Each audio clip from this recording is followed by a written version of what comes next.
हाय Libras, कैसे हैं आप लोग। मैं आप लोगों के लिए टैरो रीडिंग लाई हूँ फ्रॉम 1 मई टू 10 मई। तो देख लेते हैं इन 10 डेज में आप लोगों के लिए क्या है मैसेजेस। टैरो के थ्रू देख लेते हैं। Okay, messages for Libra.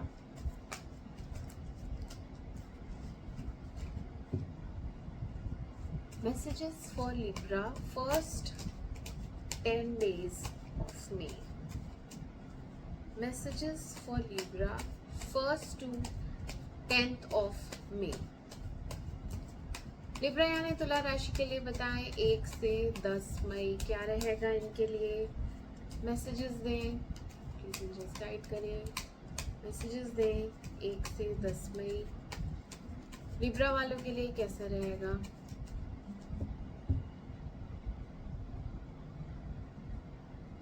First to 10th of May, Libra.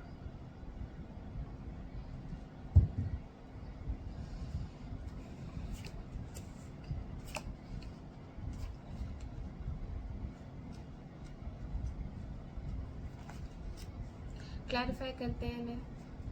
Devil क्यों आया? डेविल क्यों आया?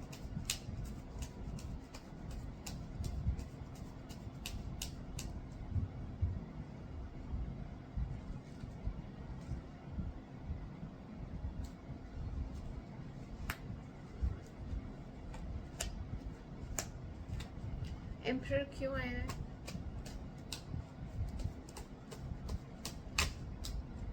एम्परर क्यों आया है?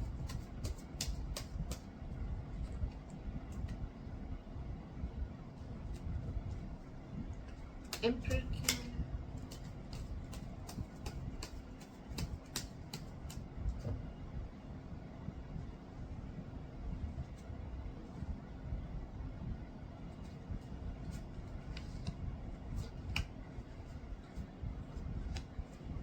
जस्टिस क्यों आया? जस्टिस क्यों आया?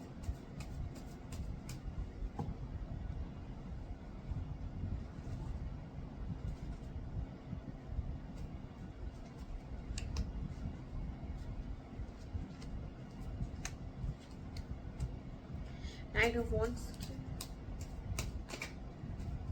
नाइट ऑफ वॉन्ड्स क्यों है?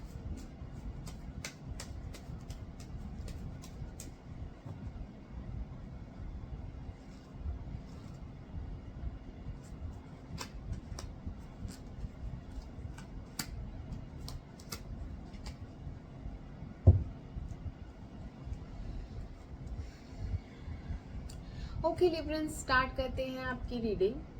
तो आप शुरू में कैसे हैं, आपकी एनर्जीज कैसी हैं वो बता देती हूँ। यहाँ पे आप जैसे कि होता नहीं है, हम पैशनेट नहीं रहते किसी चीज़ को लेके। पहले हम बहुत पैशनेट थे, अब वो पैशन उतना नहीं रहा, अब उसमें उतनी फायर नहीं रही, अब उसमें उतना मज़ा नहीं आ रहा, ऐसा लग रहा है कि बोर हो गए। ठीक है, तो यहाँ पे एक बोरिंग एनर्जी है, यहाँ पे एक अनसेटिस्फाइड एनर्जी है कि खुशी नहीं मिल रही है, इस काम में मुझे मज़ा नहीं आ रहा, इस काम में मेरे को इंटरेस्ट नहीं है, तो you are losing interest. Okay, हाँ, कुछ तो पास्ट में हुआ है थर्ड पर्सन की वजह से, क्योंकि यहाँ पे थर्ड पार्टी सिचुएशन दिख रही है। तीसरे की वजह से आपको बिट्रेयल कह सकते हैं या फिर लोनलीनेस कह सकते हैं, कुछ ब्रेकअप काइंड ऑफ थिंग हो सकती है, या फिर लव ट्रायंगल कह सकते हैं। ओके, अगर ये रिलेशनशिप है तो इसमें लव ट्रायंगल था। अगर इसमें आप सिर्फ फ्रेंडशिप भी थी तो उस इंसान ने दूसरे के साथ मिलके आपके बारे में गॉसिप की है, तो आपको पता चल गया, क्योंकि यहाँ पे कुछ तो आपको सच्चाई पता चली है। हाँ, यहाँ पे आपके बारे में बैड माउथिंग हुई है, आपके बारे में पीठ पीछे बुराइयां हुई हैं, आपके बारे में बहुत कुछ अनशंट बोला गया है, जो कि आपको पता चल गया, आपको क्लैरिटी मिल गई, आपको सच्चाई पता चल गई। और जैसे ही आपको ये चीज़ पता चली, आप शॉक में चले गए। आप एकदम से उस इंसान से जिसने भी बुराइयां की हैं आपको पहले तो यकीन नहीं हुआ कि ये चीज़ हुई है, और दूसरा उसके बाद आप इतने सैड जोन में चले गए कि मतलब हम बिट्रेड फील करते हैं ना, कि मैं तो इसे अपना इतना अच्छा दोस्त मानती थी, मैं तो इसको ऑलमोस्ट प्यार जैसा ही कह सकते हैं कि बहुत अच्छी फीलिंग्स थी, लेकिन इसने मेरे बारे में ये बोला, इसकी सोच ये है मेरे बारे में। तो आप उससे बहुत हर्ट हो गए, इतना ज़्यादा हर्ट, ये देखिए। तो इतना हर्ट हो गए कि आपको ऐसे लगा कि विश्वास उठ गया, बिट्रेड फील कर रहे हैं, धोखा मिला है, पेन है बहुत ज़्यादा, ऐसा लग रहा है सब कुछ ख़त्म, एंडिंग। तो यहाँ पे आप डिसहार्टन हुए हैं and there is an ending हो गई है। आप इस इंसान से आप फ्रेंडशिप नहीं रखना चाहते। मैंने कहा ना, पैशन नहीं रहा, इंटरेस्ट नहीं रहा, you have lost the interest with this person.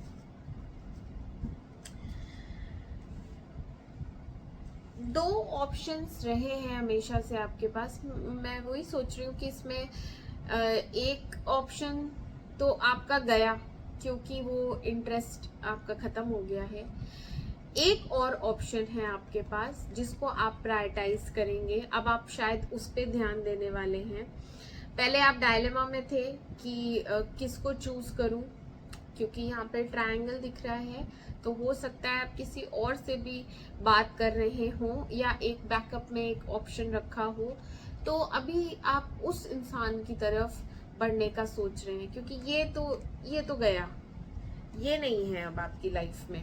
इससे आप मूव ऑन कर रहे हैं, इससे आप ब्रेकअप कर रहे हैं फॉर श्योर। यस, आप हील हो रहे हैं, आपने अपने ऊपर थोड़ा वक्त बिताया है और रिजुविनेट होने की कोशिश कर रहे हैं, हील होने की कोशिश कर रहे हैं।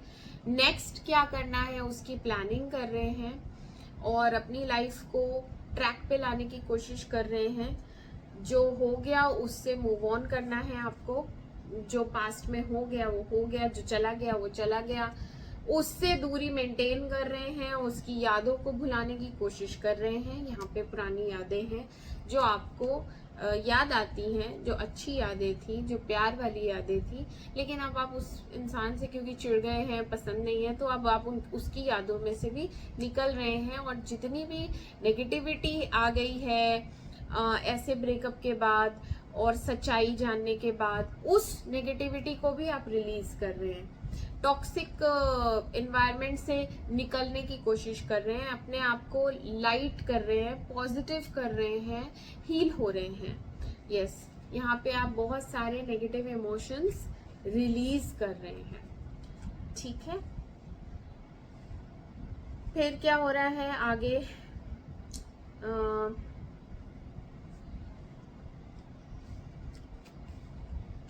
यही ब्रेकअप का ही फीलिंग आपकी ज्यादा चल रही है। बीच में भी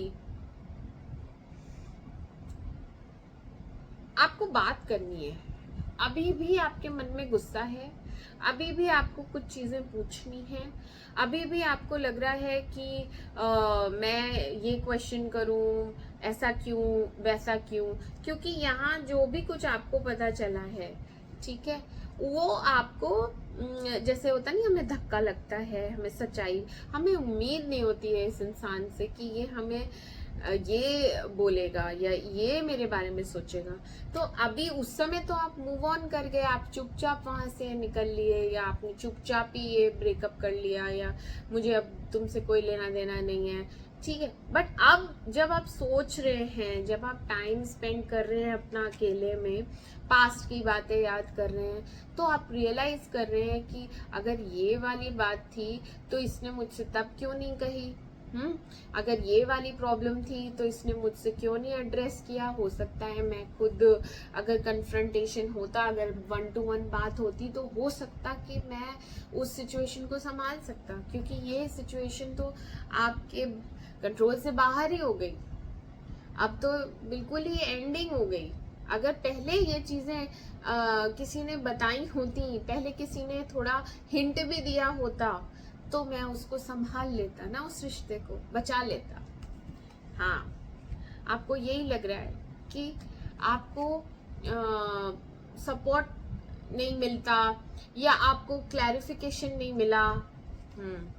आपको क्लैरिफिकेशन नहीं मिला और ब्रेकअप हो गया। डिफरेंसेस थे या ईगो प्रॉब्लम थी या फिर कुछ अनकम्पैटिबिलिटी थी, अगर कोई भी बात ऐसी है जो समझ में नहीं आ रही है तो आप बात करके क्लैरिफाई कर सकते हैं ना। तो बात तो की ही नहीं, यहाँ बातचीत तो हुई नहीं उस टॉपिक पे, सीधे ब्रेकअप ही हो गया। तो वो इनकम्प्लीट लगता है, वो मन में एक बात रह जाती है कि इस चीज को तो हम सॉल्व कर सकते थे। जहां तक है ये स्टेबिलिटी के ऊपर क्वेश्चंस थे, यहाँ पे अनस्टेबिलिटी आई है, यहाँ पे एक इनसिक्योरिटी आई है, यहाँ पे एक लोनलीनेस की भी फीलिंग आई है कि अभी आप काफ़ी अनस्टेबल हैं, अभी आपको कोई संभालने वाला चाहिए। इस समय आपकी मेंटल स्टेट ये हो रही है कि आप बहुत ईगर हो रहे हैं बात करने के लिए, डेस्परेट हो रहे हैं बात करने के लिए, क्लैरिफाई करने के लिए, क्लैरिफिकेशन आपको भी चाहिए, अपनी तरफ से भी बहुत सारे क्वेश्चंस हैं उनके जवाब भी चाहिए, बट आपकी तो बातचीत हो नहीं रही है, ब्रेकअप हो चुका है, अब तो देर भी हो गई है, कुछ दिन भी हो गए हैं। तो अब आप सोच रहे हैं कि मैं क्या करूं, मुझे कोई संभाल ले, है ना। लोनलीनेस जब लगती है, जब हम परेशान होते हैं तो हम अपने आप को संभालते हैं, लेकिन हम कभी कभी बिल्कुल बह जाते हैं इमोशंस में, हमें कोई चाहिए कि हमें कोई संभाले। तो यहाँ पे आप वैसे वल्नरेबल पोजीशन पे दिख रहे हैं मुझे, जब आप अपने आप को संभाल नहीं पाएंगे, ठीक है। लास्ट के दिनों में भी आप भगवान से प्रे कर रहे हैं कि मेरे साथ अन्याय हुआ है, मैंने तो इतना दिया उस इंसान को, मैंने तो इतना किया उसके लिए, और उसने मुझे बदले में क्या किया, उसने मुझे बदले में छोड़ दिया, उसने बदले में मेरे लिए बैड बिचिंग की, बैड माउथिंग की, जबकि ऐसा मेरा कोई इरादा नहीं था, ऐसा तो मेरे कोई इंटेंशंस ही नहीं थे, कोई मिसअंडरस्टैंडिंग है जो कि क्लियर होनी चाहिए थी। तो मेरे साथ तो अन्याय हुआ है, मुझे तो मौका भी नहीं दिया गया कि मैं अपनी सफाई में कुछ बोलूं। तो यहाँ पे आप भगवान से अपने लिए जस्टिस मांगते हुए दिख रहे हैं। ये तो मैं डिजर्व नहीं करता था, ये तो मैं डिजर्व नहीं करती थी। तो अभी इक्वल गिव एंड टेक आप चाहते हैं कि आपको कम से कम न्याय मिले, या जितना आपने दिया उसका रिटर्न आपको मिलता, है ना। क्योंकि हमेशा ही से लिबरल्स आप गिवर रहे हैं, आप लोग ओवर ही करते हैं। मैं पहले भी रीडिंग करती थी तो मुझे यही आता था लिबरल्स के लिए कि आप लोग जरूरत से ज्यादा अपना प्यार शावर कर देते हैं, और उतना तो दूसरा इंसान दे ही नहीं सकता, क्योंकि वो उसकी कैपेसिटी नहीं होती है, और वो आपको कभी भी फुलफिलिंग नहीं लगता, क्योंकि जितना आप दे देते हैं उतना आपको रिसीव नहीं होता।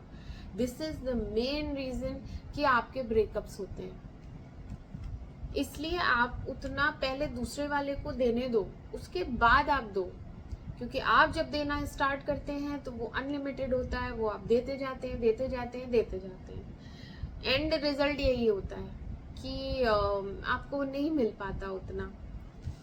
यस, आप ओवर रोमांटिक हो जाते हैं, यहाँ पे रोमांस की फीलिंग आ रही है, आपने काफी प्यार दिया, रोमांटिक फीलिंग्स थी उस इंसान के लिए, प्यार करते थे आप उसको बोलना भी चाहते थे कि मैं तुमसे बहुत प्यार करता हूँ, अभी भी आप बोलना चाहते हैं कि मैं तुमसे बहुत प्यार करता हूँ, बट आपने अब तो खैर आप देर हो गई, अब तो काफी टाइम आपने कभी बोला ही नहीं, टाइम लिया, ऐसा सोचा एक दिन अपने आप ही कुछ होगा कि मैं बोलूं, कोई वक्त आए, कोई मौका आए तो मैं बोलूं, लेकिन आपने तो एक्सप्रेस कभी किया ही नहीं, आपने नहीं एक्सप्रेस किया। बट आप प्यार बहुत करते थे, आप देते बहुत थे, आप अवेलेबल रहते थे। हो सकता है उस इंसान के लिए आप एज अ फ्रेंड बहुत अच्छे हों, और अपनी तरफ से जेस्चर अच्छा रखते हों, उसकी हेल्प करते हों, उसके लिए हमेशा अवेलेबल रहते होंगे, उसके हर टेक्स्ट मैसेज का जवाब आप फौरन देते होंगे, बिहेवियर वाइज आपने उसको हमेशा कंफर्ट ही दिया होगा, ऐसा लग रहा है मुझे। इसलिए आप बहुत ज़्यादा हर्ट हैं, क्योंकि आपने काफ़ी एनर्जी अपनी दे दी थी इस इंसान को, ठीक है लिबरल्स। तो यहाँ पे आपके लिए एक एडवाइस आई है कि आपको अपनी विल पावर स्ट्रॉन्ग करनी है, ठीक है, आपको डाउन नहीं होना है, आपको नई बिगनिंग करनी है, इसलिए आपको अपने रिसोर्सेस, अपने आप को संभालना होगा। इस एनर्जी में, बिखरे हुई एनर्जी में ये पूरे 10 दिन आप काफ़ी डाउन रहेंगे। ये 10 दिन आपके लिए भारी हैं क्योंकि आप इमोशनल बहुत ज़्यादा हो रहे हैं। तो आपके लिए यही एडवाइस है कि आप अपने इमोशंस कंट्रोल करें, थोड़ा आप अपने आप को प्रैक्टिकल बनाएं और भगवान से कनेक्ट करें, मैनिफेस्ट करें, अच्छी चीज़ें मैनिफेस्ट करें। जो इंसान आपके लायक नहीं है आप उसको याद मत करें, उसकी तरफ आप और एनर्जी मत वेस्ट करें। नए इंसान से आप शुरू कर सकते हैं, नए लोगों से मिल सकते हैं। यहाँ पे एक न्यू बिगनिंग मुझे दिख रही है अगर आप अपनी विल पावर स्ट्रॉन्ग करते हैं तो।